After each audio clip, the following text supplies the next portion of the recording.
Blacksmith of the Apocalypse. By Arcuser. Chapter 861. Invite our friends. 1 week later, Y City. A room paneled with exotic hardwoods, carved by famous artists. A conference table made of ebony with inlays of lighter wood and silver, at least 300 years old. Opulent decorations plated in a massive chandelier. Everything in this room fit the charming man sitting at the head of the table, wearing luxurious garments of the same style. It all reminded of a more regal and archaic time, except for the executive members sitting around the table, wearing many different styles of clothing, not fitting the rest of the ambience. It has been confirmed that Myanmar is raiding our facilities. Our moles have successfully infiltrated Tree Station 10, he was finally able to report something positive to their leader. Over the past weeks, the rebel forces had suddenly increased their activities. Not only did their catchers find less and less people on their tours, the number of attacks on their facilities had exponentially increased. This happened soon after Tree Station 10 was firmly planted its roots just outside the ruined cityscape of the slums. Adding one and one together, it was clear that Myanmar had started moving. They boldly waltzed into enemy territory and started stealing their human resources. Instead of immediately stopping this or increasing the guards at the facilities, they planted spies among the captives in the facilities. It was finally their chance to infiltrate Myanmar and their local bases properly. Of course, they also tried to stop them, usually ending with their men being overpowered. Even when their men managed to hold their ground, they used potent gadgets like flash grenades to flee or get the upper hand. Go on. Tell us, what did they report? The pompous-dressed leader asked reserved. Apart from the method of how the refugees and slum rats were smuggled out of the city, he also had a comprehensive report about their defenses and troop numbers. According to their spies, there were roughly 8,000 adventurers stationed in Tree Station 10. They were not oath guards, based on the mixed sets of armors and equipment they held. Our spies suggest that they are probably recruits and volunteers from the subordinate guilds and other tree stations. Recently Myanmar had published their information on the scene and the forces behind the changes in Y City and Delta. They had suppressed this information in Delta and Ypsilon, but it had caused a big uproar in the territories of Myanmar. They used this to explain their actions and gain support in the evacuation of these people. Since nobody officially asked for war or a confrontation, only the evacuation of people willing to flee, it was even hard for their informants to incite any kind of divide in the populace. Another reason they avoided most criticism was that they had a legitimate excuse to connect the tree route with Y City. Nobody had ever cancelled the deal on the originally planned trade route. Y City had one-sidedly changed the condition to be unfavorable and offend Myanmar, but the agreement was never officially cancelled. The ground was too barren for their propaganda to bear fruit in Myanmar, but it did not change anything, since everything was going according to plan. Krishna would not come, since they had their ambassador in Delta already in their pocket, guaranteeing for them. Even if the princess found evidence of their connection to Spacia, the information would be blocked and discredited. How many slum rats do they have now? A wide, tall man, wearing a tight-fitting black pinstripe suit asked the man. They have started transferring them through the route tunnels to the other new tree station, but the current estimates are roughly 230,000. Most of the civilians that were left in the outskirts have been evacuated. So the fruit is ripe for the picking, a woman in a red evening dress and a feather boa commented in a smoky voice. Then we just have to deal with the tree now, a man with the features of a mole rat, wearing the outfit of a butler added. Did they report anything about the tree? Can our spy maybe deal with the tree from within? The leader asked the soldier reporting. No, they clearly state that they cannot do anything about the tree, it has no obvious flaws or weaknesses. However, what they could do is deal with the barrier devices within the city. Then it would really only be the tree in our way, he said after flipping through the report in his hands. Maybe the fairskins could summon another of those idols, like the one that felled the tree in Agra, black pinstripe suit suggested.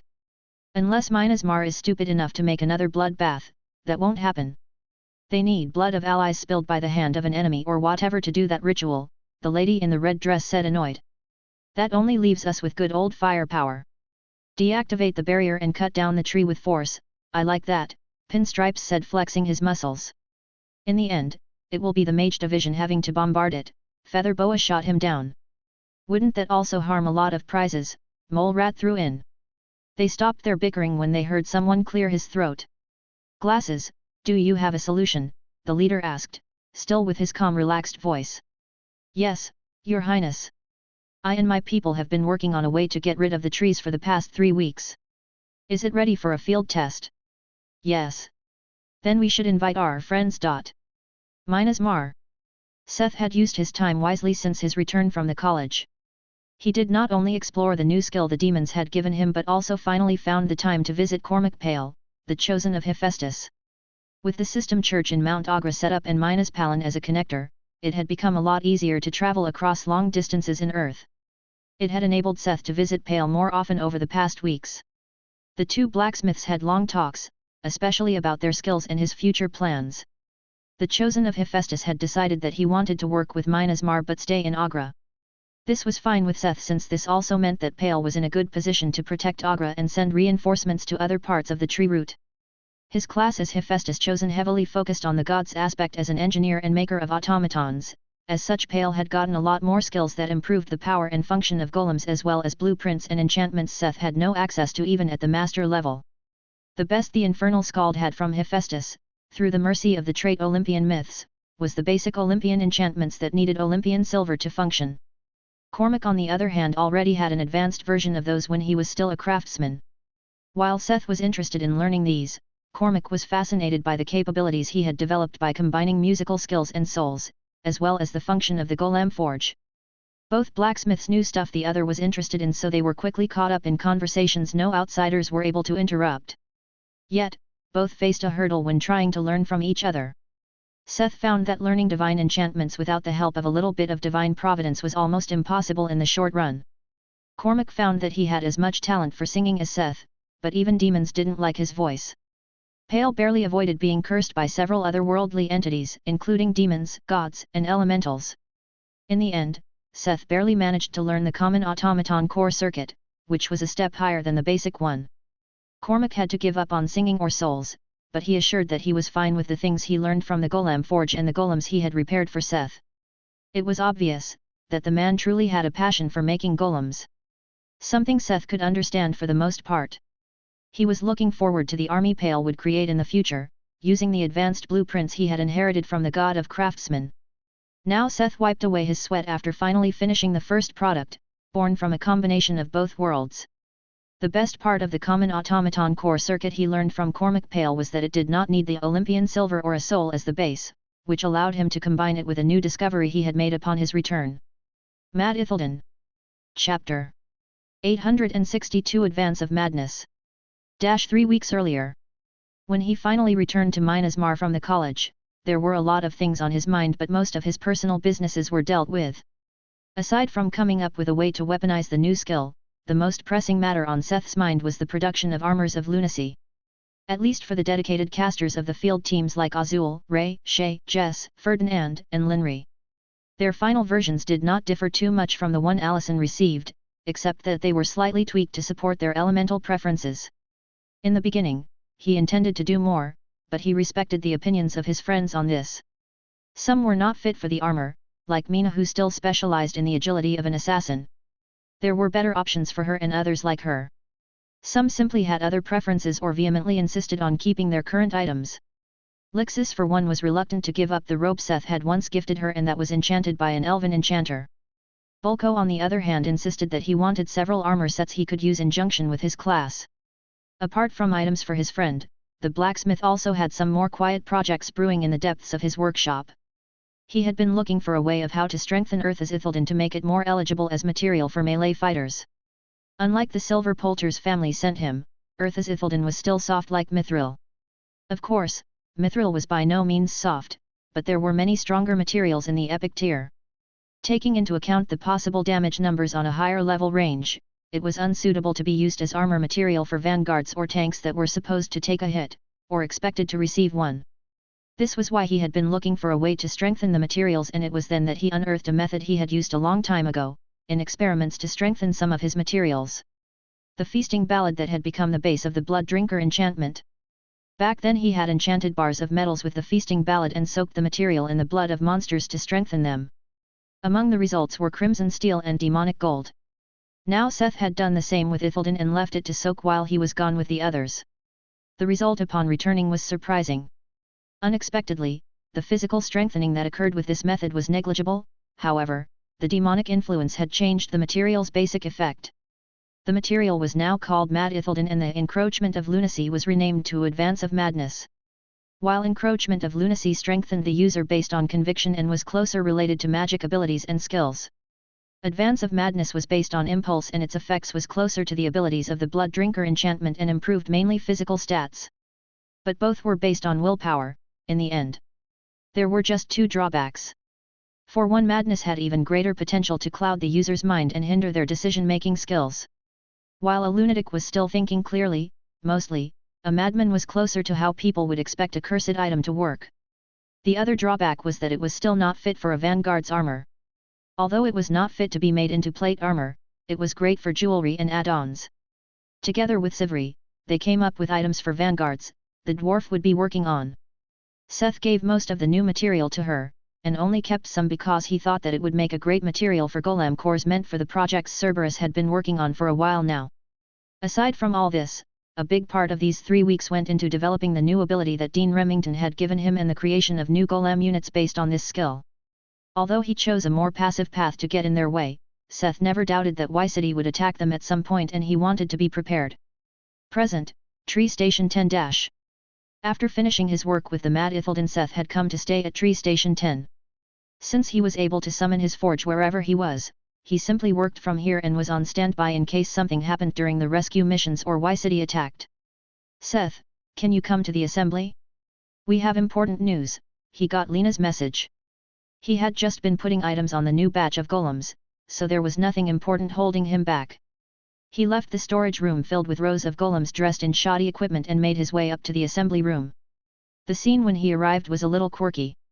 He found Cade, Harker, the members of the field teams, and some more people sitting around or standing in a circle surrounding a tied-up little girl. His bewilderment subsided when he found that she was a cultivator from the voracious Cloud continent.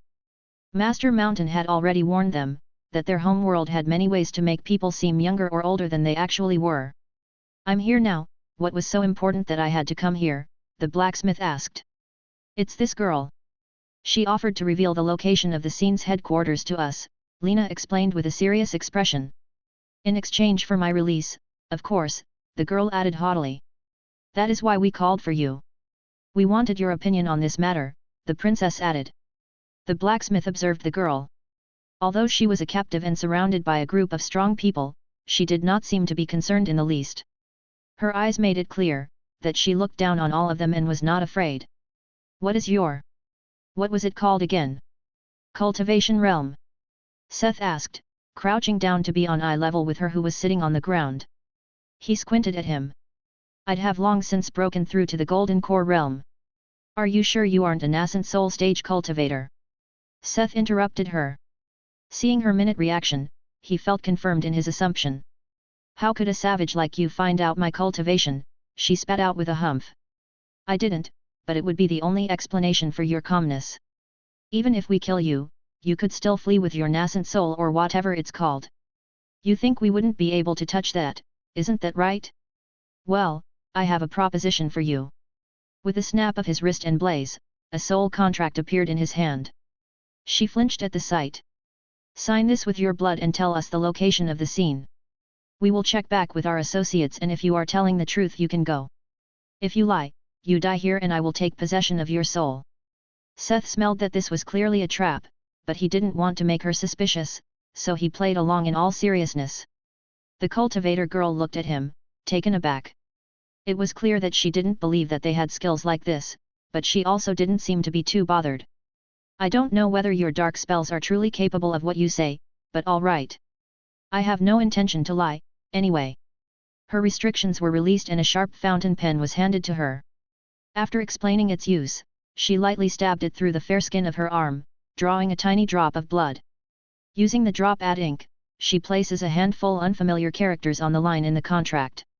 Seth couldn't read the letter, but that it was not important what was written on the line, only that it was her blood that was important. Since he had to uphold his own side of the bargain, Seth simply dripped a tiny drop of his own blood on the other line of the contract. After both had signed, the contract glowed and both of them got a mental connection with the document that indicated that it was now active. Seth looked at her expectant and the girl finally started speaking, describing the location and rough makeup of the place where the leadership of the scene resided. Apparently, they were hiding in plain sight. They owned one of the largest skyscrapers in Y-City. Sharing their information with their associates in Y-City, it only took a few hours to confirm that there were many suspicious points about the building, its owners, and its residents. Everything pointed to the girl telling the truth. Not that Seth had really doubted her. "This is probably a trap," Tecker exclaimed, not trusting the thing at all. They had already evacuated most of the people the scene targeted out of Y-City, and there was a constant trickle of people from other parts of Y-City wishing to migrate.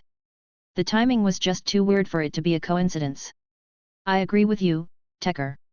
This is an invitation, isn't that right?" he asked the cultivator with a smile. It was the first time she grinned, showing her pearly teeth. Yes it is. It's your decision whether you follow it or not. That's none of my business anymore. I will leave now, you won't stop me, right? That's the deal. You can leave freely. Someone will guide you out of the city." She threw a last toxic glance at Beemont, before following the oath guard outside. "So, what will we do?" Mina asked him a little worried. "We already got such a nice invitation, it would be a shame not to go to the party." Chapter 863 A Trap. A few days later, Y-City. "What exactly am I looking at?" the leader of the scene asked, looking at the big screen at the head of their meeting room. The screen showed an alleyway adjacent to their headquarters. Filling the alley was a massive burning pile of something and the words "coming soon" written on the wall with spray paint. "We found this in an area where our surveillance was destroyed. When we went to check, we found this massive pile of feces and the message on the wall. We believe it is a message from Mina's march." The room fell silent for a moment. "Are you saying they left a burning pile of shit on our doorstep to tell us that they are here?" the massive man in a suit asked, one of his eyes twitching. "How childish," the handsome young man said in a calm voice and his usual relaxed face, yet his knuckles were white from clenching his fist. He knew this was a childish provocation, incredibly so. Yet, he couldn't help that it irritated him immensely, nonetheless. This was serious business. He was working on creating a utopia. Minasmar was the last obstacle on Earth he had to overcome, and he intended to do it in a perfect and domination way. One could say he regarded Minasmar highly, as his last stepping stone. The respect and image he had come up with in his mind were shattered at the sight of such childish disrespect. Having been stopped by this kind of people irked him more than the act itself. What did it say about them, if this was the quality of their last big hurdle? This was all happening under the calm surface he showed on the outside. "Then let us prepare them a warm welcome," he said, a dangerous threat swinging in his voice. The people around the table nodded grimly. It was finally time to reap the fruits of their plans and rise to the top. All preparations were finished, and everyone was in position. Seth had decided to enter the headquarters of the scene alone, while Mina, Finn, and the others insisted to stay close by as backup in case something unforeseen happened. Expecting that this was a trap, Seth had made his own preparations to catch the scene by surprise. One could say that the little graffiti was not the only thing he had done yesterday. The reason he still had to enter, was to make sure that the scene and their leader were really inside. It would have been a shame to reveal his best trump card here, only for the upper echelon to be sitting in some safe bunker somewhere in the middle of nowhere. In case this was just some killer trap, Seth decided to go alone. Thus, the day after the graffiti, a man wearing dark armor, looking like a glimpse at an ancient beast, walked up to the headquarters of the scene. The streets were empty because of the enforced curfew, so nobody was there to see him, except the surveillance system observing everything that was happening around the building. Confidently, he walked into the lobby of the skyscraper and came over to the reception. The receptionist eyed him vigilantly. Apart from him there was nobody else in the lobby. There were also no traps activated, although Seth knew that they were there. "Hello, is this the Spire of Evil? I was invited by the screen to have a meeting," Seth spoke sarcastically, leaning against the reception. "There is no such organization in this establishment," the receptionist answered professionally. "Are you sure? I might have gotten the name wrong. It might have been something similar, like the spleen, or was it about a milieu or a tantrum?" he pondered, jokingly trying to remember the name. "You can stop now," a hologram appeared. It was a handsome, slender man with long blonde locks. There was a small orb, like a fisheye camera, in the corners of the room. It was this small device that projected the shape of the man into the room. At the hologram's signal, the receptionist nodded and left the lobby through a side now. Now Seth was alone, only accompanied by the hologram. The projected man leisurely sat on the reception counter before he spoke up. You must be Seth Smith, I suppose. To think the Tower Master of Myanmar would come alone, he pondered forlornly. Then am I talking to the leader of the scene? Seth guessed, observing the hologram. The other nodded at his words, a slight smile playing around his luscious lips. You can call me Grey, not that you will get another chance to meet me, he said magnanimously. So you won't greet me face to face? I thought I would get to punch the face of the guy who kept annoying me for the past months in person. Seth complained.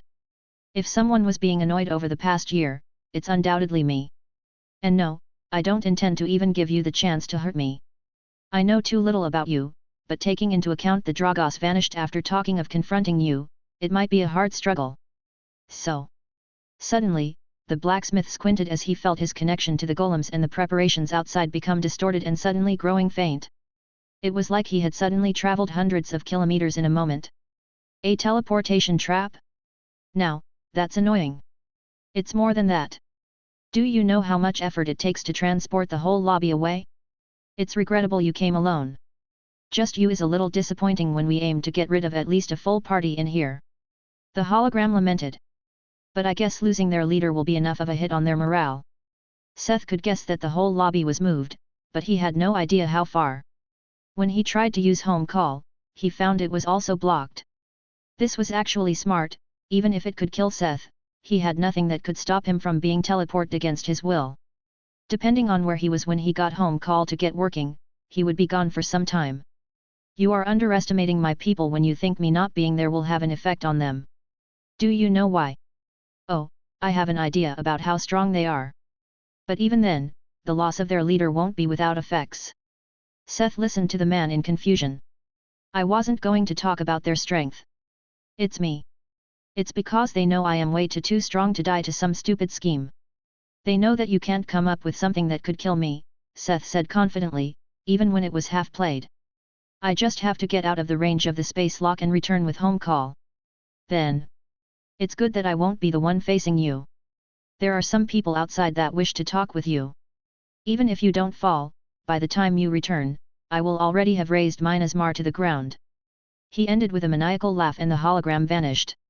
This guy really just said he wanted to say and ran away. Seth was only slightly worried about his last words. It was true that he didn't know what exactly made Grey so confident, but Seth knew what was waiting for him in the tree stations. Let's see what surprise he prepared for me. Good, that guy is gone. After his talk was over, the leader turned off the hologram scanner and called his subordinates. We will begin the attack. Now that we cut off the head, the snake can only struggle. Also, lock down on Y City, and crack down on the system church. I'm sure his allies will be there. Chapter 864 Outsource the problem. Tree Station 12 -. Here's Paolo. I'm at Shield Generator Building 5. A group of refugees is trying to invade the building with force. They are well armed and their goals seem to be generators, Paolo's voice echoed from an orb inside the command center of Tree Station 12. This is Evan from Building 4, a bunch of people suddenly attacked and tried to kill the shield generator. Here's Ember in Building 2, we just apprehended a bunch of people trying to attack the generator. As the messages came in, Evie looked grimly at the rising number of reports. She was the one who had planned out and built this command where all reports across the tree route could be collected. There were not only reports about attacks in Tree Station 12, though they were the only station that was attacked from within. Other stations reported about the usual foot soldiers running up against the barriers. The real question was what had happened for them to suddenly attack. Did they think Myanmar was an easy target as long as Seth was gone? Grimly, the underworld fairy looked over to Lena and Mary. These guys are underestimating us, should we play along? Look, the first shields are already breaking down, and you doubted our people inside, his colleague pointed out to Glasses, who watched in surprise as the barriers started turning off one by one. Maybe he had been really wrong. Who would have thought, they actually managed to catch Myanmar by surprise? He mumbled. Right. Now hurry. We have to set up the cannon, his colleague said excitedly. Today was the day for the first practical test of their tree buster. The peak of fusion between artillery fire, energy weapons, and magic engineering. A weapon that was already in development when Mark Baker was still around. While you were gawking at the tree, I already finished setting it up. The batteries are, Loaded. We are ready to fire, Glasses answered emotionless while checking things on his tablet. What are we waiting for? The colleague pestered him. Unfortunately, this was the man who came up with the energy concepts behind the gun, so Glasses couldn't just kick him off the cliff they were standing on. With a sigh, he continued, speaking in a small recorder. Battery status nominal. Tree buster ready is for the first practical test. Aiming. Fire, the two said at the same time, as Glasses pressed a button. With eerie silence, a massive artillery round left the barrel of the tree buster. It was surrounded by a white laser that propelled the bullet at an incredible speed, ignoring air resistance. There was almost no time difference between pressing the button and the projectile passing the edge of the tree's crown. Their shot burrowed deep into the trunk of the guardian tree, but then the silence continued. What happened? The other asked Glasses, but his only answer was holding up 3 fingers. 3,2,1, he said, putting them down one by one. On 0 the shell they fired exploded in a massive hex-tech explosion, bursting apart the tree trunk, right below the first branch of the grown. The massive crown shook and detached from the trunk, but was kept in place by the tree houses that supported the crown, despite the destruction of the central pillar. It's still standing, the man beside him commented, slack-jawed. This is just the start. Glasses knew that the tree could probably heal such a purely physical wound, which was why they had prepared something else, and it soon showed its power.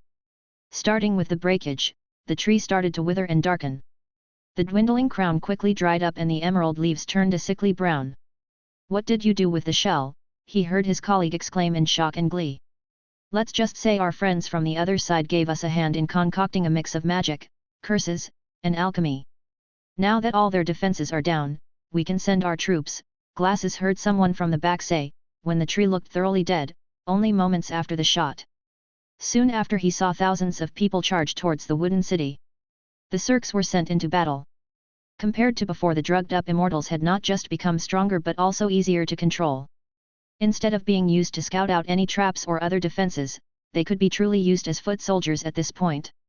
With no tree and no barrier, maybe they would not even need their main force to intervene, he thought. Haha, look, they are sending their adventurers, his colleague said in visible glee at the imminent demise of their opponents.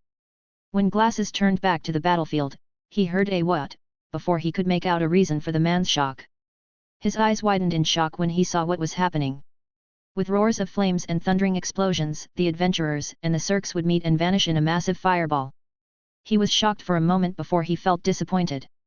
Blowing themselves up to try and take down the Cirques? He expected Minas Mar to know that this was useless. However, what happened next made him forget his useless thoughts. A creature he had never seen before exited from the fire with a burst of maniacal laughter. It had wings like a bat, a humanoid body, horns, and a long tail. Wasn't this the typical depiction of a demon? Are you serious? What? Look what those things do to the Cirques. He followed his gaze, seeing another of these creatures, holding up one of the freaking out Cirques in each hand. In horror he watched as their thrashing in its hands grew gradually weaker until the captured people slowly turned to ashes, starting with their feet. Musketeers, go and support the infantry, the call echoes, calling for their sentient soldiers to enter the field, to stop these demonic beings. Those aren't adventurers. Glasses exclaimed, but it was already too late for anyone to hear him.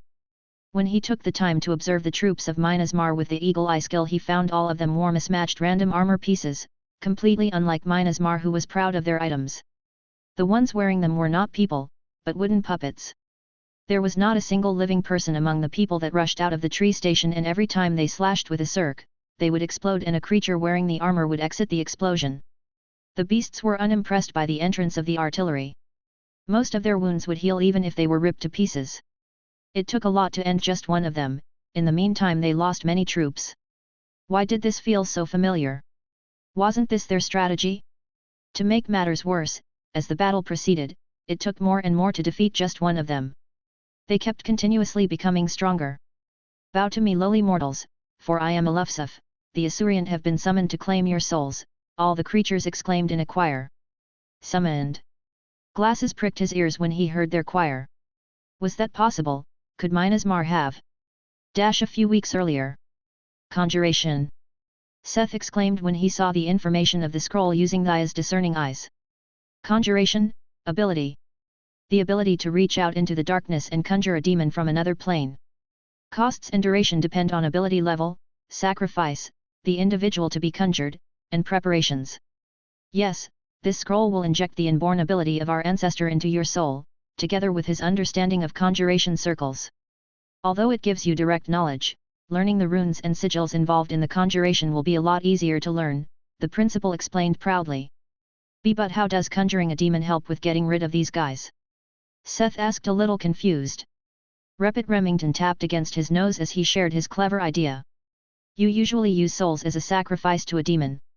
Although I'm not proud of it, I have to inform you that there are many examples and circles where that sacrifice does not have to be a willing one. Their soul will be swallowed, as long as they are part of the ritual. Now, it clicked in Seth's head.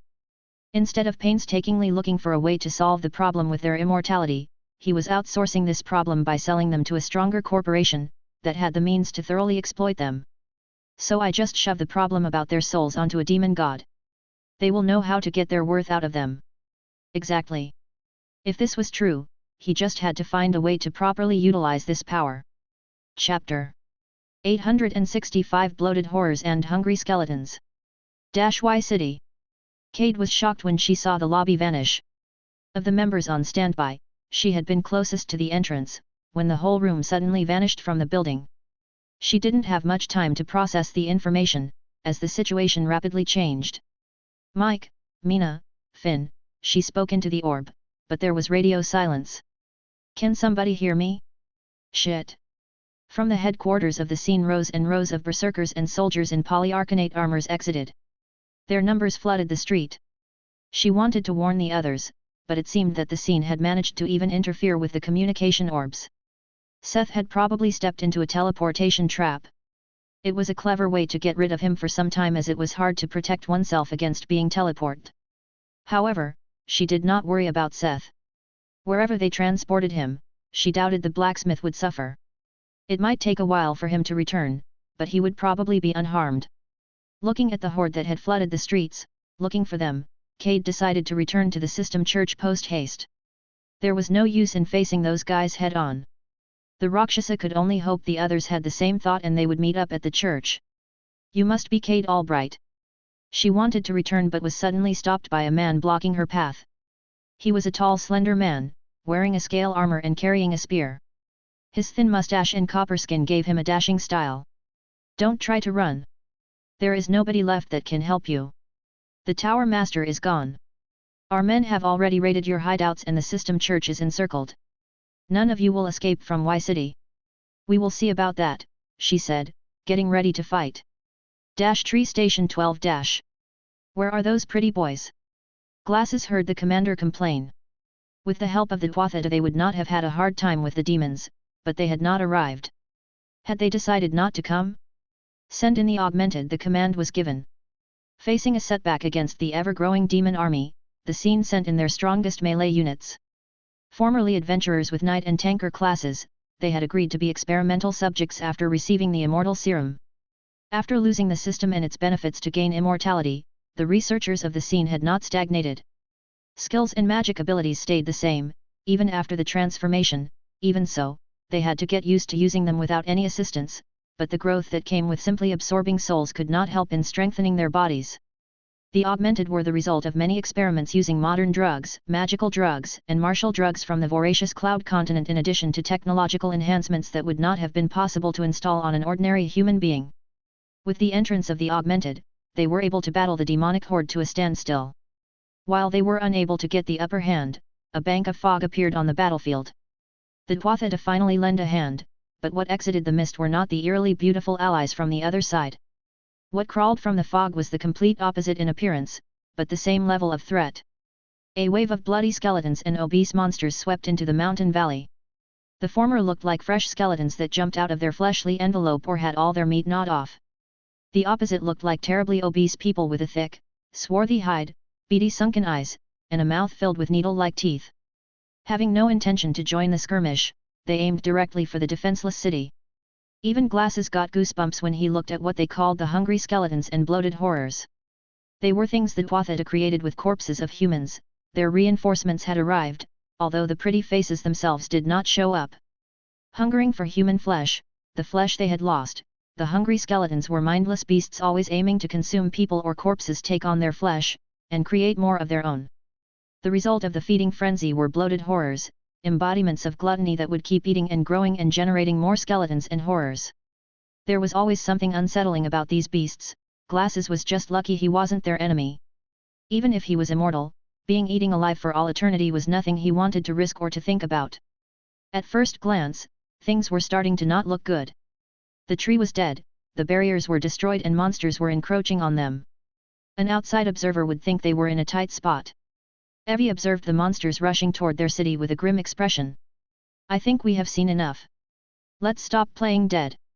After all, they had the greatest number of people to protect within TS-12. As a result, Mars' focus when it came to defending concentrated on this tree station while leaving the others to their appointed guardians and affiliated powers. Before the unsettling creatures that exited the fog could get any closer to the city, the barrier rose again, stopping their advance. The infiltrators had made some trouble, but none of them had actually managed to reach any of the generators. The members of Mars had done their job well. The barrier was never in peril, but everyone had been shocked about what happened to the tree. Yet, nobody was worried. It was Karina's reaction that gave them confidence. The Dryad had not even twitched, when the tree was hit and withered away. She only gave them a confident smile, easing their worries. The monsters built up at the edge of the barrier, their fists banging against the magical wall with unbelievable power, shaking the city. Only Karina's smile grew wide, showing an unexpectedly callous look on her otherwise always so kind face. She finally decided to reveal the secret of her confidence. "I will tell you something funny. We may call these trees saplings and offshoots, but in the end, they are like mushrooms. What's important is not what is visible above the ground." With this statement, she clenched her fist tightly. Like bundles of hair and tentacles of wood, roots shot from the ground all around TS-12. Frozen earth and ragged stone broke apart as the guardian tree's roots rose to the air and bound everything in their range. Tortured immortals, insane monsters, and undying soldiers were grasped by the tree and pulled below the surface of the earth, never to be seen again. With roots penetrating their skin and growing a dense net throughout their body, they were subjected to insufferable torment as they turned to root knots, giving energy for the rebirth of the fallen sapling. The Dryad had learned from what happened in Agra. Ever since then, the trees one could see on the surface, albeit powerful, were just decoys, while the true power of the guardian tree was hidden underground and spread throughout the whole vicinity of a tree station. Like in a gruesome horror movie, roots started swallowing any trespasser that dared to get too close to the city or the tree. The Dryad was hellbent on striking the fear of a legendary guardian tree into their enemies. This was not unique to TS-12. All tree stations currently under attack were surrounded by a vast field of man-eating roots. She would show them that they can't be underestimated. She wouldn't betray Seth's trust. Glasses watched in shock, the ultimate sign that their tree buster had failed miserably. Even the augmented, which had managed to keep the demons in check, could only resist for moments, before being pulled into the deep. "Damn, we have to leave right now," he cried out in a panic. "Where are you running? We can't just leave the tree buster here," his colleague called out behind him, but Glasses had already started running. His decision was affirmed when he heard a tragic scream from behind, not long later. He would have gloated to be finally freed from that guy, if his own life was not in peril, too. Without the soldiers and augmented, keeping the demon occupied, there was nothing stopping those guys from turning the rear line to dust, as they did with the Cirques. His breath was ragged and his knees weak, but he kept running. He couldn't remember having ever felt this frightened. Since he took the serum, he never expected to face the possibility of death ever again. He was afraid of pain, which was why he had not gotten any augmentations that could have made up for his weak body and the lack of skills or stats in that area. Now, the pain seemed so trivial, when facing the cold reality of death. Having attained his dream of immortality, it was almost as if it had amplified the meaning of actual death. With jumbled thoughts and close to collapsing, he finally reached the edge of the abandoned slums. He didn't see any of the demons follow him, but he still made sure to hide among the ruins and calm his breath. Seeing that he was not pursued, he started to move. Cutting through abandoned buildings and broken ruins, he avoided the streets and open spaces. He was not the best in physical or magical battles, but he had ways to hide his presence and avoid monsters. He just needed to reach one of the dungeons they controlled. Glasses was sure, as long as he reached one of the dungeons, he could get a car and return to one of their bases. With a few barriers and meters of reinforced concrete between him and the demons, he would feel a lot safer. Chapter 866 Are we saved? Tree Station 10-TS10 was a little smaller, a sapling grown in one of the abandoned satellite cities of Ypsilon district. When it was grown, its canopy just about covered the area of the small city that had once held a population of up to 50,000 people. It was hard to make out what had led to the abandoning of the city from just the ruins, but it seemed like a variety of factors, as the remnants of the city showed signs of fights among people as well as of monster attacks. The fact that Y City had still been managing dungeons in the area up until Minasmar's arrival led them to believe that the population had mostly fallen victim to the scene. Currently, the city ruins were covered in a thick fog and the chanting of eerie yet beautiful voices filled the dim cityscape. The barriers of TS10 had been broken through and the tree was quickly wilting under an unnatural force. Bloody skeleton and obese demons were fighting and destroying the roots that had shot from the ground. What was the strongest line of defense was slowly growing limp, wilting at the same time as the tree. The otherworldly magic was sapping the life out of their instance of the guardian tree. Tisk, Uno clicked her tongue in disgust. So those guys still exist after all this time. The couple was standing atop one of the tree buildings, watching the scene in the city below. I think they even grew stronger. At least they are much bolder, Tirlach added. His wife nodded. Probably because the world is so weakened. There is little that can really stand against them now. The only thing holding them back are the restriction of their own realm itself. I wonder if our knowledge isn't outdated at this point. Tirlach mumbled as he concentrated on the changes in the atmosphere. As life left the great tree and the barriers crumbled, the fogs surrounding their base darkened. Although they were divine beings of nature, nothing they did was able to reverse the situation of the tree. Maybe things would have been different if the Dryad of the guardian tree was here, but the two were unable to save the tree at this point. The enemy that had kept hiding in the other world finally made their appearance. From the fog, they appeared on broken streets and between buildings in disrepair. A large group of mindless humans dressed in fine fabrics and more hordes of bloody skeletons and obesities appeared. Following behind them was an army clad in gold and bronze armors of exquisite and exotic craftsmanship, riding high on pale, hairless horses. Their mounts' pale, leathery skin was covered in blue tattoos forming complicated spells. The main force of the Dwathaday, which had not been seen in Earth for millennia, had suddenly appeared in front of TS10. The question was, why? Tree Station 10 was not much more than a small city where the refugees from Y City could have rested on their way to Agra or further to other places in Minas March. At some point even back to Beta. But currently, there were only a few Oathguard and Faer holding the fort. And of course, Uno and Tirlach. The Horned Children. The Blasphemers. The Oathbreakers. The lecherous sibling couple. Hereby our queen, Aislinn Ui Fakladha, has sentenced you to death for your transgression against the divine and basic propriety. They actually came for them? The two looked at each other in shock. It had been such a long time and they had finally escaped their punishment, and now there were actually people that not only remembered them but were still offended enough to come for their lives. They swallowed hard. The two were confident in their power, otherwise, they wouldn't have accepted the offer to stay here as guardians, in exchange for technically owning the place and building a home for their child. But looking at the force that had come for their heads. Maybe we should run. Uno blurted out. They finally managed to have a child and there were next to no people in this place. Was it really out of the question to simply flee? I don't think we would get through this crowd and the fog. Especially not if we have to protect our son, Tirlach said with a sigh. Uno clicked her tongue. She had to agree, they wouldn't make it like this. Maybe we could. Don't even think of using that man's people as bait. Tisk. I guess we will have to fight them then. Did you finally decide to fight, too? A gaudy-looking man asked the two. He was the leader of the Faer, stationed here, the sentient creations the master of Minasmar had created from the souls of the dead. For the two horned ones, interacting with them was a special kind of uncomfortable to the two being born from divine power. The Faer did not seem uncomfortable with their existence, but the two could how broken their existence was, from the perspective of someone with a close connection to the laws of nature that was. Yes, we will fight alongside you, Uno agreed with a sigh. As if it was a cue, the couple jumped down to the street. As they fell, their bodies transformed. Bristle-like hair sprouted from all across their bodies, as they grew in size and transformed in shape. By the time they reached the ground, they had turned into something akin to a centaur. While their lower body resembled the body of a moose with 6 legs and a shoulder height of over 3 meters, their upper bodies were still roughly humanoid with long muscular arms. They had manes like lions and their horns had grown to big branched weapons of death, that glowed in a deadly grey light. Their facial features looked closer to a mix of deer and lion, as the now almost 6-meter-tall couple turned toward the hordes of enemies. Where their hooves hit the ground, anything died and patches turned into lifeless stone and dust. "You guys stay inside the inner barrier.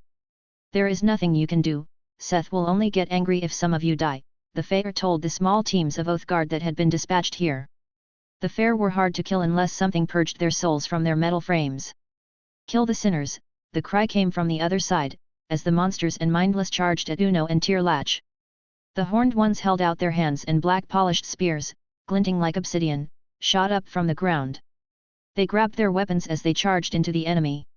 Slashing and piercing anything in their vicinity, they were surrounded by dust and debris as their victim turned to stone and powder. Neither immortal nor monster could stand in the way of the charging couple. Their plan was simple: charge through the sea of trash and slay their actual opponents as quickly as possible. Comparatively, the entrance of the roughly 50 Faer was unspectacular, as they murdered their way through the monster to keep up with the horned ones, in an attempt to at least hold up the illusion of competition with the incredible momentum Uno and Tirlach had shown. However, running down weaklings was easy, but the Tuathata soon proved that they had actually come with the couple as their aim.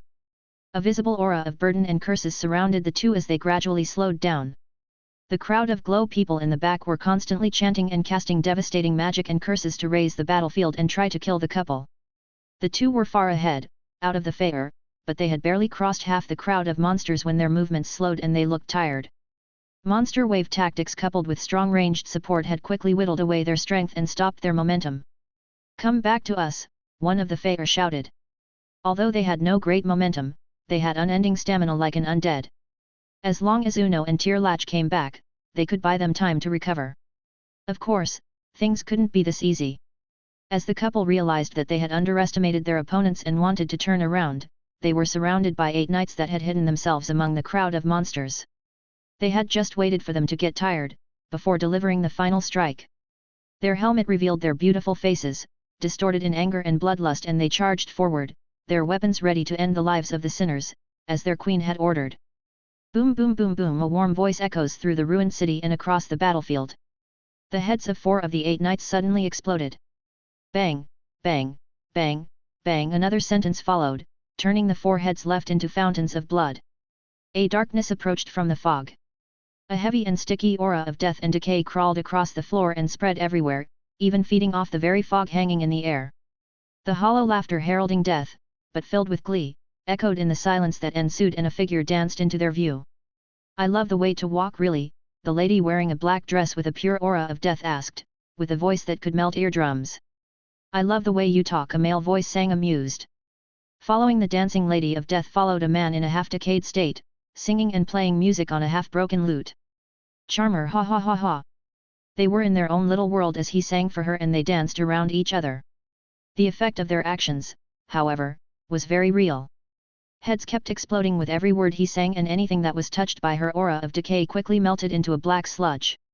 Not even the immortals could withstand the aura of death she was spreading with her mere presence as she was gleefully dancing and laughing with her lover. "Are we saved?" Uno asked, unsure, as the attention of their enemy turned to the couple who had appeared from behind their lines. Chapter 867, Station 9. A figure was watching a different battle from the distance. Tree Station 9 was a smaller base in the middle of the mountains. The Dryad had not spent much time on raising this tree. This was the same for all trees in the direction of Y City, except TS12. Situated at the foot of a smaller peak, it was close to a handful of dungeons and ore veins of interest to Mina's March. The small city below its canopy was still in the middle of construction, but its unique and elegant style was already apparent. Currently, the base was swarmed by weird creatures that could have originated from the beyond. However, she saw no reason to intervene, as the ugly beasts were easily handled by the myriad of roots shooting from the ground. She had been worried about her people and lurked around the place without revealing herself. Back then, she had left Delta, but she had not returned to them. At the time she was struggling with herself and her emotions. It was not easy to let go of the thirst for revenge and the feeling of having been wronged, after centuries of nurturing the grudge. Genevieve had been unable to face her brother, the people of Sigma, or her own people. She had been traveling around aimlessly, exploring the ever-changing wilderness of Earth. After experiencing her own adventures, ups and downs, she thought she had found her answers. When news got around that her people were not just leaving Sigma but even wished to settle in Minas Mar, she felt the urge to approach them, yet she didn't. The lady vampire knew it wasn't her proudest moment when she decided not to reveal herself, but she couldn't just leave at the same time. Her resolutions quickly wavered when it actually came to making them a reality. Finally, she decided to watch over them from the shadows, waiting for the right moment. What was the right moment? She was sure she would recognize it if it came. For now, she was just watching the situation unfold. Watching the roots and the tree simply swallowing the attacking hordes was quite impressive. Genevieve had been enraptured by watching the carnage unfold until a sudden change came to the battlefield as several figures entered the scene. Among them were some creatures of utmost beauty, even rivaling her own, as well as a bunch of humans with dangerous auras. The tide on the battlefield turned as they started to take control of the mindless troops. Suddenly, the grotesque monsters started attacking their own allies, killing the berserkers in well-tailored suits over and over, coloring the frosty mountains in hot red blood. The vampiress furrowed her brows when she saw this, but their plan revealed itself quickly, as the blood started pooling together, controlled by the exotic chants of the newcomers. As a true vampire, she had a fair share of knowledge when it came to spells and magic working with blood. Like her brethren in the city, she immediately recognized a ritual to open a passage. They were calling upon an entity to cross realms and enter this world. The descent of an avatar or the rise of a divine subordinate. Once the signs of the ritual became clear, several dozen figures left the fortification of the tree. The shadows of powerful vampires zipped across the land to stop this unholy mass. If they left them to their own devices, the possibility of something coming into existence that could destroy their base was highly likely. However, their goal of quickly getting rid of the casters was rudely interrupted by the humans that had stood by until now. They proved extraordinarily powerful, as they easily stopped the high-ranking vampires in their tracks. A few minutes earlier, they arrived at the battlefield of Tree Station 9, finding the situation less than optimal. What were these pretty faces doing all this time, simply grinding away their own troops on the tree's defenses? Captain, why are we even here? I get that the higher UPS have a deal with that snob from the scene, but why did that guy send us so far away from Y City? One of them complained as they arrived, watching the tragedy that was this battle. Maybe we are needed here, an audibly brainless voice suggested. No, I agree that there is something suspicious about this. It's obvious that he wanted us out of the city.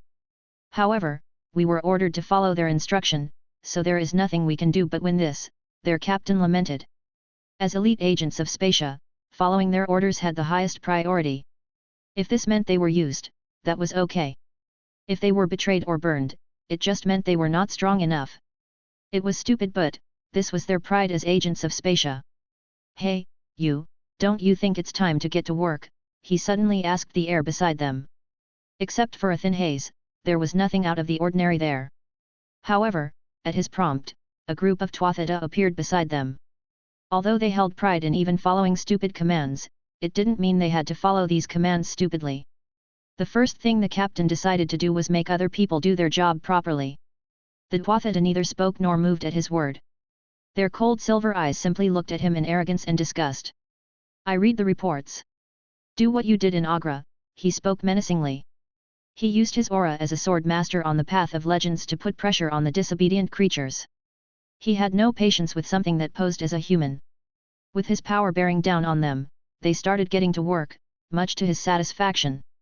If they were able to finish this quickly, they might be able to return to Y City earlier than expected and surprise the young master with whatever they were not supposed to see. Oh, now I see why we were sent here.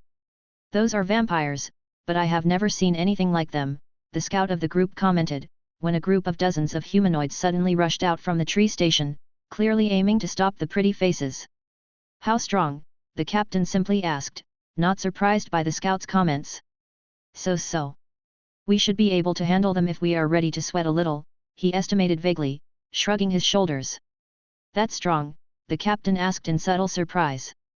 It was a shame Minas Mar had been unsuitable to approach as their partner on Earth since they already had a strong bond with Krina. Otherwise, he would have preferred to work with an organization that could amass such power in mere months. He had also heard that the Tower Master of Minas Mar was a master blacksmith. With his own power and sword aura constantly growing, the captain had been in need of a powerful weapon that could withstand his energy for a long time. What are you waiting for? Intercept them already, he ordered his men, who had just been waiting for his signal. Like a pack of hyenas, the elite agents of Spacia jumped into battle against the defending vampires. As the scout has said, they were by no means weak prey, but they were manageable. That was if they fought in a fair fight. Now, the men of Spacia had entered the domain of the tree. Apart from the savage power of the vampires, they also had to look out for the attacks of nimble roots from below. Are you really going to make me enter this fight? The captain roared when the fight was not going as fast and one-sided as he wanted it to. With the help of the root field, some vampires were able to push back the men from Spacia and aim for the casters to interrupt the ritual. With a sigh, the sword master got ready to intervene, when his senses suddenly warned him to duck down. A pair of vicious claws barely missed his head, leaving 3 deep cuts on his cheek. I don't think you have the time to intervene, Genevieve said with a haughty smile. She had seen her perfect moment and jumped into the fray. Chapter 868 Unrivaled Sword Net Formation. Like a bell constantly being rung, a high-pitched noise kept echoing across the vast field of hardened dirt. This was the sound of weapons clashing against armor. The moment Seth stepped out of the lobby, which had been ripped out and transferred to the middle of this court, he was forced into a stalemate. Face the unrivaled sword net formation, demon, they cried as a group from the voracious cloud continent attacked him. The blacksmith was surrounded by martial artists and exposed to a rain of steel, as attacks continuously aimed at him. The swords could not really harm him for the moment, but he also didn't get any chance to retaliate. In an attempt to create an opening he used dragon might, however. Bloodlust. Keep holding up, don't let up, one of their leaders cried out as his aura spread out and strengthened the formation. With the backing of their leader, they were able to withstand the skill, but they had to slow down their attacks. Despite gaining some breathing space, the bard could not find a way to get out. At first, Seth had felt competitive. He tried to fight using his giant's meteor rod in conjunction with the fighting styles he had developed while crossing the bridges of the Abyss dungeon. Linking the attacks he learned through weapon mastery with the Lame One's walk and the teleportation of his scorpion escape.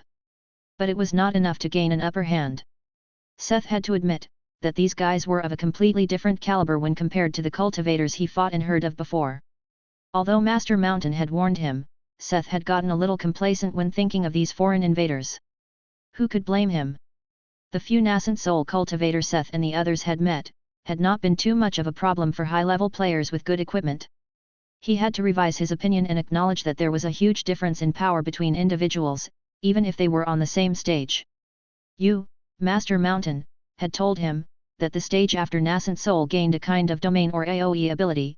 Since these guys did not have it, the blacksmith guessed they were still nascent soul cultivators. This was probably the difference between a well-trained force and the riffraff they had seen so far. Yu himself had said that they were just some dark sects trying to monopolize on the opportunity. The people Seth was currently facing weren't able to suppress him because of some magical advanced technique as they described it, but because they were either able to rival his augmented stats with their bare bodies, or used their foreign energy to buff themselves to rival him. Looking at them and remembering the pills Yu had given him and mentioned, Seth could only be in awe at how far these people were able to push the human body with medicines and magical abilities. It wasn't just that he didn't have a physical advantage. The blacksmith quickly noticed that he severely lacked in technique to face off against experienced intelligent opponents. This was an opportunity. He already knew he was lacking, but his weapon mastery had not improved since it reached expert tier level 9. This was because he usually was in 2 distinct scenarios. Either those he could not risk holding back or those where he could not risk going all out. This on the other hand, was a semi-safe learning environment, since all of their weapon damage was negated. Another reason was that they only harmed themselves by hitting him. The physical toughness of their bodies was honestly amazing. Although it didn't wear armor, the reflected damage only dealt shallow cuts and bruises. See, cowardly demon! Stop hiding behind your armor. What did they even smoke? Did they think he didn't see the chain shirts they wore underneath their robes? They wore armor, but he couldn't? They also said stupid stuff about breaking his armor. It was a shame their heads were not as trained as their bodies. They opted to take turns, giving some of them a chance to sit down at the sides and heal. What truly amazed him was how they even managed to overcome the secondary effects of Tisiphony's mirror, striking the attacker with disease or illness with a chance of 75%. There was also causing torturing madness, but he didn't know how to trigger that one. They called it forcing out the foreign energy. Thanks to the lowered pressure, Seth had a chance to observe them with Aya's vision, and with given time these cultivators were actually able to force the power of curses and divine power out of their bodies, getting rid of the status effects. Shocked, he realized that an hour had already passed, by the time he got the hang of their sword formation. Maybe because of the lowered difficulty, or maybe it was because they slowly became tired. Seth didn't quite understand why they fought like this. Was their goal to destroy his armor? Even under this constant rain of attacks, they barely made a dent in its durability. On the other hand, switching from hurting themselves to healing themselves must have been a huge burden on their bodies. The fight also left its mark on Seth. Despite being able to stay calm, he couldn't imagine surviving without his armor. The weapon damage negation was a true lifesaver in this situation. But even when they didn't deal damage, their stamina was frightening. How long would these people be able to keep this up, if it wasn't for being constantly covered in slashes, from their own attacks? Seeing that he had already wasted an hour, he didn't have the time to waste any more time. Dressed with time, Seth mixed magic in his attacks. His opponent dodged the rock needle suddenly growing from below his feet and jumped right into the path of the giant's rod. The tip of special bones of Seth penetrated the man's chest with ease, even though it felt like stabbing a metal sheet, or a sturdy leather armor. Ding! Weapon Mastery, Expert, Leave 9 has become Weapon Mastery, Master, Leave 1. Just when he was ready to give up, he broke through. His Weapon Mastery reached the Master tier and the changes were almost immediate. Unlike the Master tier in a crafting skill, that affected the final product, the improvement of physical skills affected the player. Knowledge, techniques, and maneuvers flooded his head, neatly settling down and connecting with the things he had already learned and mastered, supplementing his knowledge and magnifying his combat efficiency. Now, the blacksmith had some leeway and was to observe his surroundings. The lobby was a block placed in the middle of a vast field made of dry, hard dirt.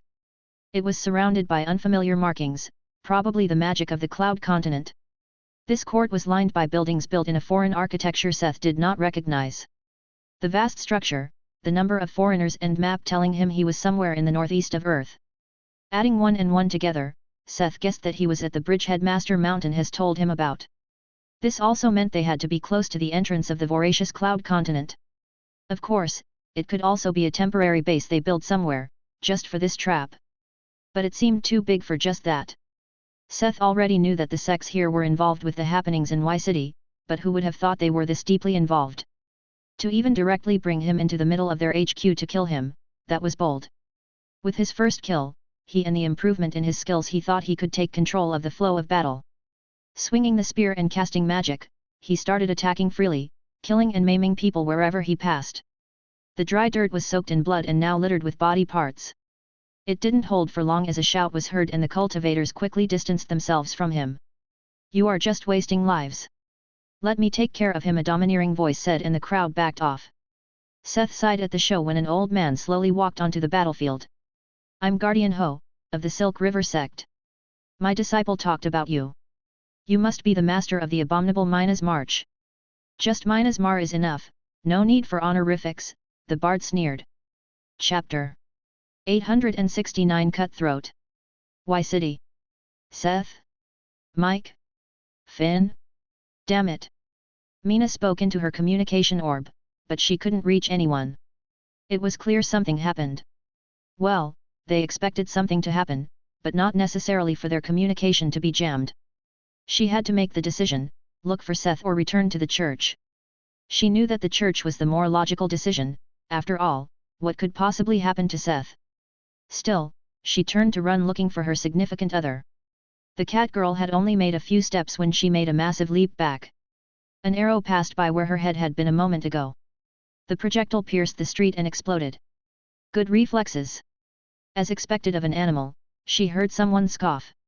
Looking up, she found the man standing at the window of one of the surrounding buildings, already aiming another arrow at her.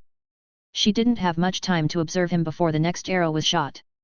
She could see that he wore a kind of poncho and goggles before she had to evade his attack. Mina eyed the crater created by the arrow suspiciously. The amount of damage was comparable to arrows shot by Lydia or Archer. The man had to be some kind of divine scout or thief at least. She had not expected someone being able to detect her through the permanent effects of the Ring of Gyges. Detecting her despite her visibility and presence being halved, on top of her assassin skills meant he had to have a great perception. "What's with that look?" Did you think Minasmar were the only ones hoarding chosen or legendary items? He jeered and confidently jumped down to the street. He calmly faced her on the open street. His confidence as well as the short sword at his hip made her believe that he was a scout similar to Lydia, without a specific focus on his combat range. The bow he held and the poncho he wore had an unmistakable aura, even Mina who wasn't a blacksmith could identify as the power of a legendary item. She couldn't explain it, but after constantly being in the presence of legendary items, she could differentiate them, from epic or relic-rated equipment. I see that you prepared well, but are you sure you want to face me alone? The cat girl asked confidently. PFF, don't worry, I will be more than enough to handle a beast like you. Lightning fast he shot an energy arrow, that split into another 10 that aimed for Mina. At this range, even the shadow assassin had a problem evading all of them. One brushed past the waist but couldn't penetrate her armor. Instead, the scout clicked his tongue when he received 30% of the reflected damage. Tisk, are all of your armors like that? Really, like animals? Are you a cat, or a porcupine? He scoffed displeased. Mina didn't answer, she only said one word. Nyx. A domain of darkness enveloped the two opponents. It was not absolute, but the darkness of the night. With the traits of Nightwalker and Associate of Darkness further hiding and strengthening her, she doubted he would be able to find her. Using shadow travel she appeared behind the archer, but suddenly. Mortal Arena! At the words of the scout, the darkness suddenly vanished and Mina inelegantly fell out of the air. With cat-like reflexes she fell on her feet and immediately created distance between her and him, evading the attack of his short sword. Yeah, you're good at running. Did you think these tricks would work on me? You can't hide in my presence. Mina took a moment to process the current situation. The man had ripped a scroll and activated a skill. Now they were trapped in a massive silver dome that had eradicated her Nyx skill. The dome was at least several hundred meters in diameter. Erebus she chanted, but the skill of her second ring didn't activate either. You can stop trying that now. Are you curious? The scroll I used activated the skill Mortal Arena. No divine skills can manifest here. It's the perfect skill to battle chosen and blessed ones, especially for us immortals. It also works against the divine skills on your weapons, he rambled in glee. The cat girl eyed him grimly. If what the man said was true, then things like the plague of Sekhmet would fail just like Erebus. She had been relying on many of these options for a while now since it made things quite easy. Now she had to come up with a plan without using any divine skills. However, the situation was not as bleak for her, as the man may have thought. When Mina didn't react as expected, the man frowned but soon smiled again. Fine, if that isn't enough to make you despair, what if I told you that your tower master is already dead? I would love to know what you are smoking. If you wanted me to believe you, you should start with something more credible than you guys defeating Seth, she mocked him. But it is true. We also captured your brother. They are probably torturing him to get information right at this moment, the immortal taunted her. Mike? Mina asked suspiciously. She couldn't help but ask back. Yeah, the lion guy. He was so surprised when he suddenly turned back into a little kitty. It was funny. They will dispose of him after the torture, but don't worry, I'm starting to take a liking to you. When we are done with you, we might just keep you as a pet. Even if your tower master comes back, he won't want you anymore after we are done with you, he cackled. I only have one comment on that. Shadow Domain. Once again, a dome of darkness was created and enveloped the two. She immediately noticed that the traits from the ring still worked, even if she created the domain with her skills. The next moment, the scout was surrounded by a storm of shadow blades. However, his poncho started shining in a golden light, creating a barrier that negated all of her shadow magic. The scout was laughing in derision. It seemed like they had really sent her the worst enemy. If her shadow magic didn't work, then... I can see you. Suddenly the scout turned around, slashing his sword at her. She had just wanted to attack him with backstab but had to interrupt the skill to evade. She clicked her tongue. He could even see her in the darkness of her skill, despite her traits and skills. She threw a set of shadow knives, but they just disintegrated at the edge of his barrier. Buying time to think, she used leap and broke through a window on the 4th story of the building to their left. Do you think you can run? Without pause, he was on her heels, without even knowing where she went after entering the building. This meant he could either detect her presence or see her through obstacles. Was it a skill? Or maybe those ugly goggles he was wearing? She really needed to surprise him somehow. He liked the hunt, especially with his wallhack goggles, which allowed him to easily detect her energy signature no matter where she went. As long as she had no divine skills that interfered, she was easy pickings. Ignoring the walls in his way, he kept shooting at the little animal running away. They simply penetrated the structure, barely losing any power. She kept evading barely, and he kept following all the way to the rooftop. Haha, did you think you could get out of the arena, if you ran to the rooftop? He asked as he passes the door to the stairs. He laughed at her attempt to escape. The arena was 300m in all directions, and none of the buildings in the vicinity were high enough to escape from that. Now she had nowhere to run unless she jumped down from this building. No, I just wanted to lure you here, to try something. I shall wear midnight, she spoke, and suddenly everything in front of his eyes went dark. Shocked, he realized that whatever skill she used had really hidden her this time. In a slight panic, he jumped back, down through a hole in the roof. The domain was not big this time, and his vision returned when he reached a floor below and took cover. Kook. Haha, he laughed when he thought that she had actually just wasted the one skill that might have given her an edge. He turned to see where she was when Cutthroat. He heard a cold voice and a whoosh. The last thing he saw were the contours of the beast woman, passing through the ceiling like a ghost. Then his vision split and everything went dark. Chapter 870 Plan B. Y City, the scene. The handsome, slender man clicked his tongue. Then there is no more need to wait, he said, and rose from his seat. They had spent the past 30 minutes listening to reports and updates on the situation from the war front. In coordination with the Tuathata and the cultivators, they had attacked tree stations 8, 9, 10, 11, and 12. It ended with slowly losing contact with them all, starting with TS-10. The frown had yet to leave his face. It was hard to believe that they had been repelled, across the board. Before losing connection, the initially positive reports had turned to talk about unexpected resistance. Demons, vampires, deities, and of course those damned trees. He didn't expect those seemingly hasty-built checkpoints along the way to be so heavily fortified and manned. Especially TS-10, their main target. He couldn't help but suspect his allies to have held back. There was no way the tree station could have resisted if the Tuathata had gotten involved with the same force they had shown in Agra. However, he couldn't change it now. Whatever happened in TS-10 and the other tree stations, he already accepted that their plans had failed. He wanted to avoid it, but he needed to ascend for his plan to come to fruition. We will put Plan B into motion, he said, controlled.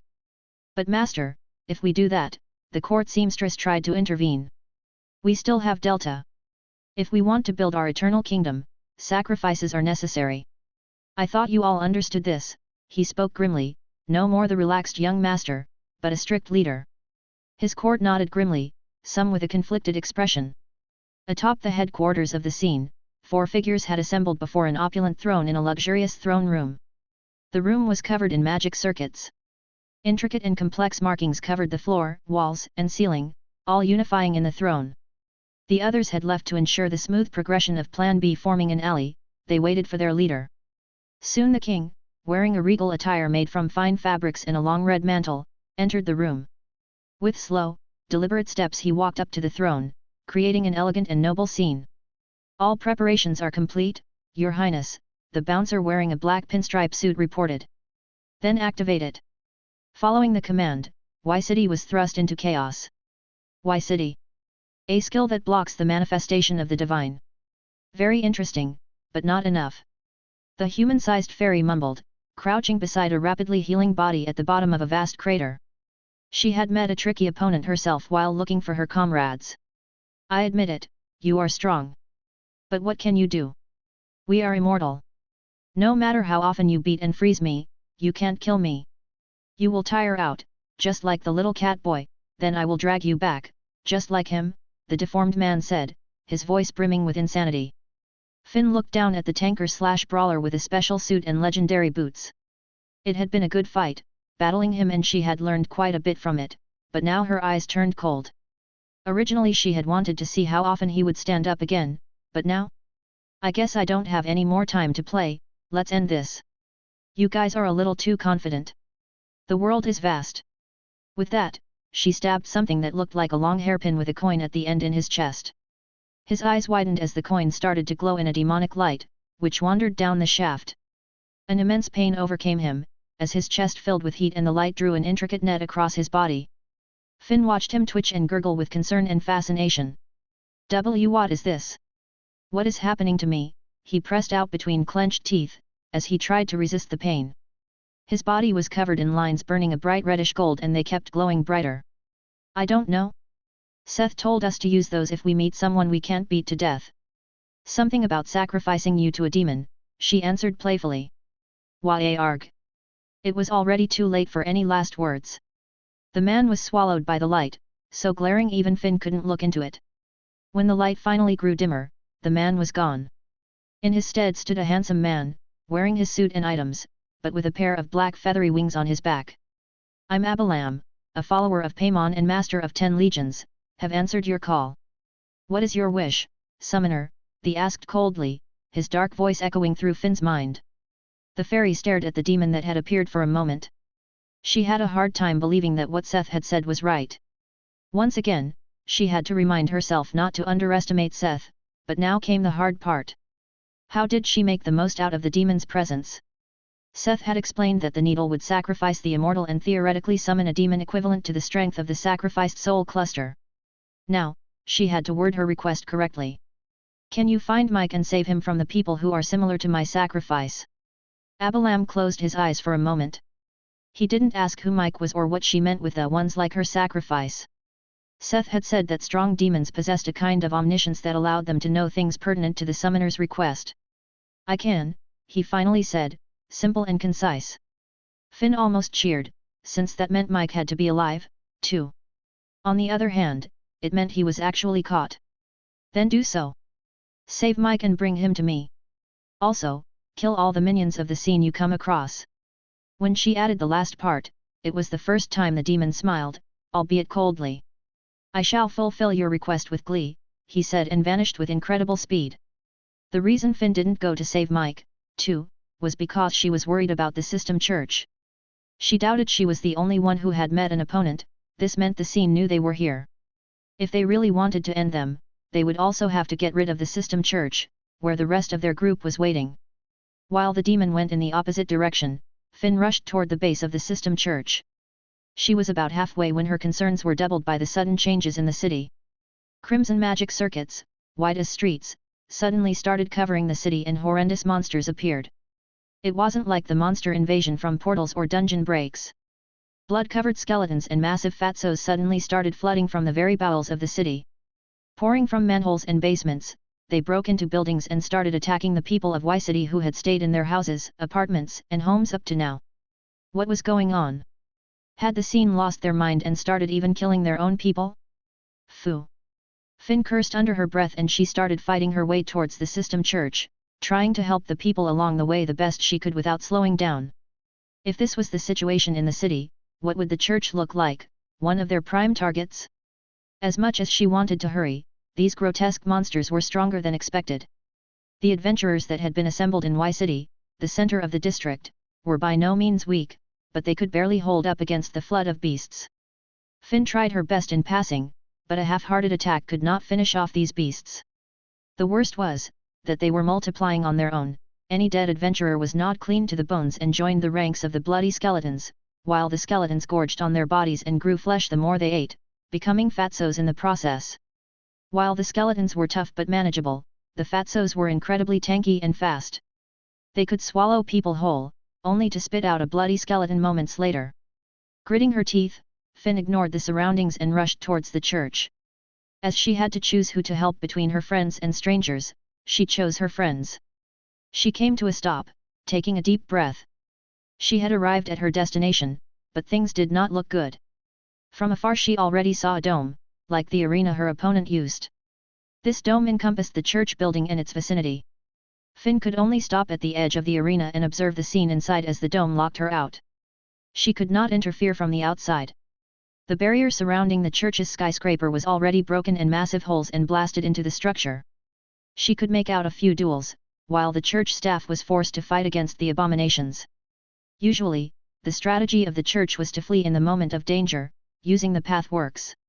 Since they were fighting, it meant even the escape through a pathwork portal was currently blocked. Damn it, she cursed, punching the dome's barrier with her skills. She tried to break it with force but didn't succeed. She was forced to watch until the dome disintegrated.